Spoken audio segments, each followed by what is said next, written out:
Hi అండి, welcome back to our channel. ఈరోజు మన వీడియోలో 2 రకాల కుర్మా రెసిపీస్ చూపించబోతున్నాను. ముందుగా టమాటా కుర్మా చూద్దాం. టమాటా కుర్మా ఇది రైస్లోకి, రోటీలోకి, బిర్యానీలోకి కూడా చాలా అంటే చాలా టేస్టీగా ఉంటుందండి. ఒక్కసారి చేశారంటే 3 టేబుల్ స్పూన్ పల్లీలు వేసుకొని పల్లీలు దూరగా వేయించుకోవాలి. పల్లీల్ని ఒక 2 నిమిషాలు మీడియం ఫ్లేమ్లో వేయించుకోవాలండి. పల్లీలు ఈ విధంగా ఫ్రై అయిన తర్వాత దీంట్లో చిన్న ముక్కలుగా కట్ చేసుకున్న కొబ్బరి ముక్క వేసుకుంటున్నాను. కొబ్బరి ముక్క ఇష్టం లేకపోతే స్కిప్ చేయొచ్చండి.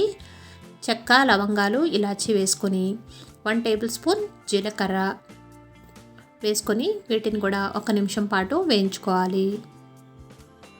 వీటిని పూర్తిగా చల్లారనివ్వాలి. చల్లారిన తర్వాత మిక్సీ జార్లో వేసుకొని ఒక 10 జీడిపప్పు కూడా వేసుకొని కొద్దిగా వాటర్ వేసుకుంటూ మెత్తటి పేస్ట్ కింద చేసుకోవాలండి. ఈ విధంగా పేస్ట్ చేసుకొని పక్కన పెట్టుకోవాలి. స్టవ్ వెలిగించి ప్యాన్ పెట్టుకొని ఆయిల్ వేసుకోవాలి. 1 కప్ ఆయిల్ వేసుకొని ఆయిల్ హీట్ అయిన తర్వాత పచ్చిమిర్చి, కరివేపాకు వేసుకొని వేయించుకోవాలి. సన్నగా కట్ చేసుకున్న ఆనియన్స్ని 2 లేదా 3 వేసుకొని వీటిని కూడా బాగా వేయించుకోవాలి. ఆనియన్స్ గోల్డెన్ బ్రౌన్ కలర్ వచ్చే వరకు వేయించుకోవాలండి. ఒక 2 నిమిషాలు మూత పెట్టుకొని కుక్ చేసుకున్నామంటే ఆనియన్స్ తొందరగా కుక్ అవుతాయి. ఇలా వేయించుకున్న ఆనియన్స్లో 1 టేబుల్ స్పూన్ అల్లం వెల్లుల్లి పేస్ట్ వేసుకొని పచ్చివాసన పోయే వరకు వేయించుకోవాలి.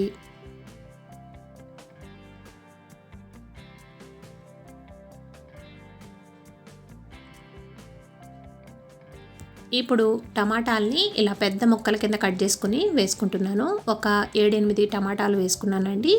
ఇలా టమాటాలు వేసుకొని టమాటాలు స్మూత్గా అయ్యే వరకు మగ్గ పెట్టుకోవాలి. ఇవి తొందరగా మగ్గాలంటే 1/2 టేబుల్ స్పూన్ పసుపు, 1 టేబుల్ స్పూన్ సాల్ట్ వేసుకొని ఒకసారి బాగా కలుపుకొని మీడియం ఫ్లేమ్లో మూత పెట్టుకొని ఒక 10 నిమిషాలు కుక్ చేసుకోవాలి. మధ్య మధ్యలో కలుపుకుంటూ కుక్ చేసుకోవాలి. టమాటాలు ఈ విధంగా మెత్తగా కుక్ అయిన తర్వాత మనం ముందుగా మిక్సీ పట్టుకున్న పేస్ట్ ఉంది కదా, ఆ పేస్ట్ని ఇప్పుడు యాడ్ చేసుకోవాలి. ఇలా పేస్ట్ వేసేసుకొని 1 టేబుల్ స్పూన్ కారం, 1/2 టేబుల్ స్పూన్ సాల్ట్ యాడ్ చేసుకుంటున్నాను. 1 టేబుల్ స్పూన్ ధనియా పౌడర్ వేసుకొని వీటన్నింటినీ బాగా మిక్స్ చేసుకుంటూ కలుపుకోవాలి. ఈ పేస్ట్లో టమాటాలన్నీ బాగా కలిసేటట్టు కలుపుకొని కొద్దిగా చింతపండుని నానబెట్టుకొని, నిమ్మకాయ సైజ్ అంతా చింతపండుని నానబెట్టుకొని ఆ పులుసుని వేసుకుంటున్నాను. ఇలా పులుసు యాడ్ చేసేసుకొని ఒకసారి కలుపుకొని ఒక 2 నిమిషాలు మూత పెట్టుకుందాం. ఇలా మూత పెట్టుకున్నామంటే దీంట్లోని ఆయిల్ అంతా సపరేట్ అయిపోతుందండి. ఇలా 1 నిమిషం మూత పెట్టుకున్న తర్వాత ఒకసారి బాగా కలుపుకొని ఇప్పుడు వాటర్ యాడ్ చేసుకుంటున్నాను.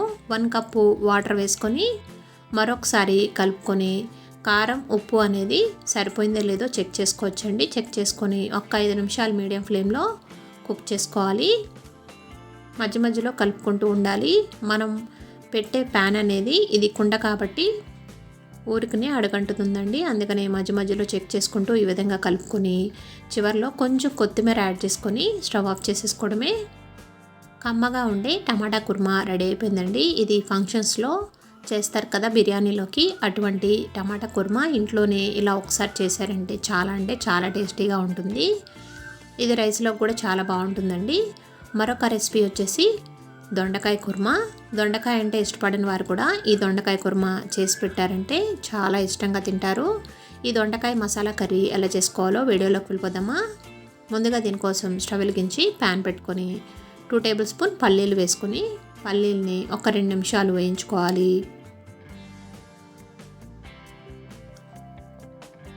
పల్లీలు ఈ విధంగా ఫ్రై అయిన తర్వాత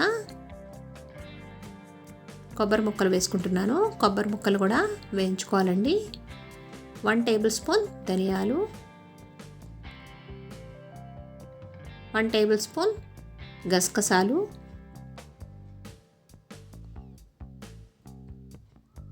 2 ఇలాచీ, చెక్క, లవంగాలు కూడా వేసుకుని ఒక 2 నిమిషాలు వేయించుకోవాలి.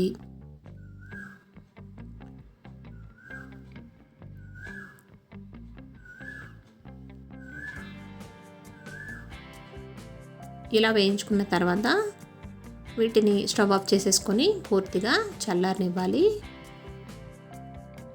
ఇప్పుడు అదే ప్యాన్లో 1 కప్పు ఆయిల్ వేసుకొని దొండకాయల్ని నీట్గా వాష్ చేసేసుకొని ఇలా మధ్యలోకి కట్ చేసుకోవాలండి. వంకాయలను ఎలా కట్ చేసుకుంటామో అలా దొండకాయలు కూడా ఈ విధంగా మధ్యలోకి కట్ చేసేసుకొని వీటిని వేయించుకోవాలి ఆయిల్లో వేసుకొని. దొండకాయలు డైరెక్ట్గా కర్రీలో వేసుకుంటే మగ్గవండి. ముందుగానే దొండకాయల్ని కొంచెం ట్రాన్స్పరెంట్ అయ్యే వరకు మగ్గ పెట్టుకోవాలి. ఇలా దొండకాయలు వేసుకొని వీటిని ఒక 5 నిమిషాలు ఫ్రై చేసుకుందాం.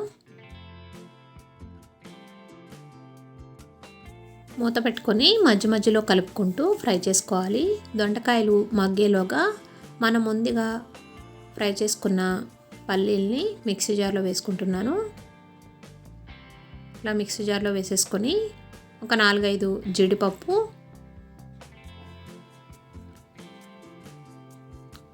కొద్దిగా నానబెట్టుకున్న చింతపండుని వాటర్తో సహా వేసేసుకోవాలి. వేసేసుకొని వీలైనంత మెత్తటి పేస్ట్ కింద చేసుకోవాలి. ఇలా పేస్ట్ చేసేసుకొని పక్కన పెట్టుకోవాలి. ఈ పేస్ట్ అనేది కొద్దిగా బరకగా ఉంటే బాగుంటుందండి. ఇలా గట్టిగా పేస్ట్ చేసేసుకొని పక్కన పెట్టుకొని దొండకాయలు మగ్గినాయో లేదో చెక్ చేసుకుందాం. దొండకాయలు మగ్గిపోయినాయి కదా, వీటిని ఒక ప్లేట్లోకి తీసేసుకోవాలి.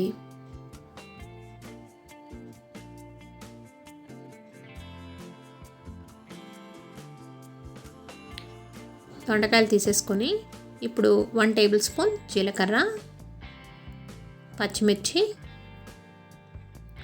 2 రెబ్బల కరివేపాకు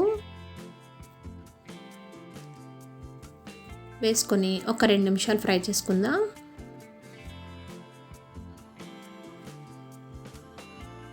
పొడవుగా కట్ చేసుకున్న ఆనియన్స్ ఒక 2 వేసుకుంటున్నాను. వేసుకొని ఆనియన్స్ని బాగా మెత్తగా మగ్గనివ్వాలి.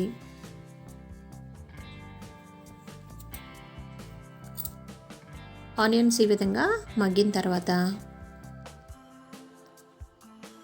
చిన్న ముక్కల కింద కట్ చేసుకున్న టమాటాలని 2 వేసుకుంటున్నాను.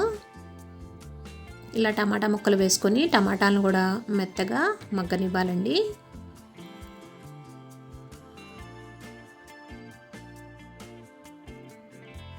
టమాటాలు మెత్తగా మగ్గిపోయినాయి కదా,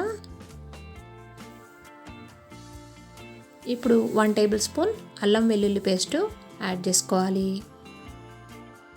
ఒక 2 నిమిషాలు పచ్చివాసన పోయే వరకు ఫ్రై చేసుకొని ముందుగా మనం మిక్సీ పట్టుకున్న పేస్ట్ని వేసేసుకుంటున్నాను. ఈ పేస్ట్ మొత్తం వేసేసుకొని 1/2 టేబుల్ స్పూన్ పసుపు, 1 టేబుల్ స్పూన్ కారం, రుచికి సరిపడా కళ్ళుప్పు వేసుకొని ఒక 2 నిమిషాలు బాగా కలుపుకుంటూ ఫ్రై చేసుకోవాలి. ఈ పేస్ట్ వేసుకున్న తర్వాత తొందరగా మాడిపోతుందండి. అందుకనే ఫ్లేమ్ని లో ఫ్లేమ్లో పెట్టుకొని ఒక 2 నిమిషాలు ఈ విధంగా కలుపుకోవాలి.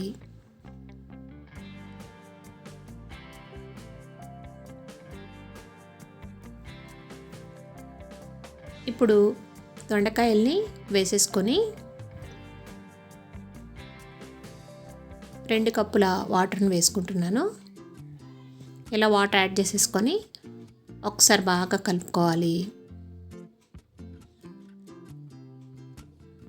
ఇలా కలుపుకొని సాల్ట్ అనేది చెక్ చేసుకోవచ్చండి. కారం కూడా ఒకసారి చెక్ చేసుకొని వేసుకోవచ్చు. కారం స్పైసీగా కావాలంటే ఇంకొంచెం యాడ్ చేసుకోవచ్చు. ఇలా కలుపుకొని ఒక 5 నిమిషాలు మీడియం ఫ్లేమ్లో కుక్ చేసుకోవాలి.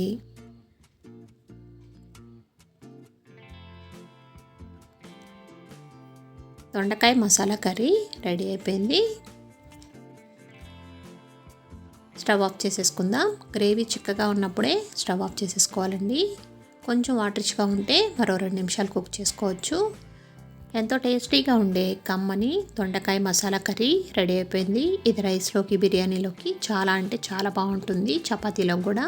వీడియో నచ్చితే లైక్ చేయండి, షేర్ చేయండి, సబ్స్క్రైబ్ చేసుకోండి. Thank you.